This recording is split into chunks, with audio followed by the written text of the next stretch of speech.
24 मई को कराची से लाहौर जाने वाली निजी एयरलाइन की परवाज़ लाहौर एयरपोर्ट पर लैंडिंग के वक्त शदीद आंधी की वजह से हादसे से बाल बाल बच गई थी। तैयारे को शदीद झटके लगने से पैदा होने वाली सूरत हाल के हवाले से हम अपडेट्स लेंगे। ताहिर इमरान मियाँ सीनियर सहाफ़ी हमारे साथ मौजूद हैं।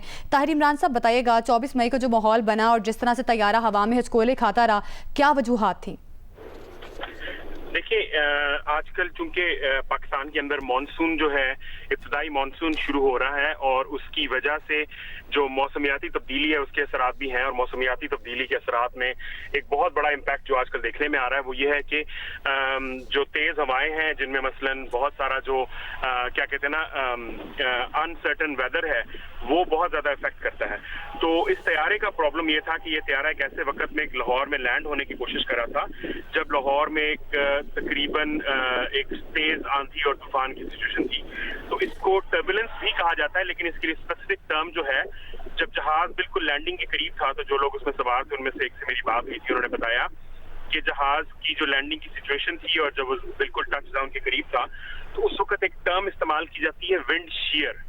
विंड शीयर में जहाज को ऊपर से या साइडों से हवा बुनियादी तौर पर जमीन की तरफ पुश करती है। तो इस जहाज को जैसे नॉर्मल स्पीड से जब जहाज लैंड करने की कोशिश कर रहा होता है तो जो हवा की फोर्सेस थी उन्होंने जहाज को कुव्वत के साथ जमीन पे पुश करने की कोशिश की।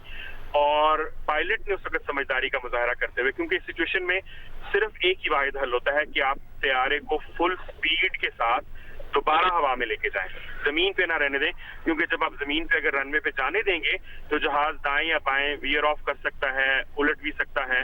तो ये बहुत सारी सिचुएशंस हो सकती हैं। तो उसकी सिचुएशन में पायलट ने फौरी तौर पे जहाज को ऊपर उड़ाया और वापस फिजा में लेके गया और उसने बजाय लाहौर लैंड करने के वापस कराची लेके आया। ठीक है, बहुत शुक्रिया आपका ताहिर इमरान, आप हमें अपडेट कर रहे थे।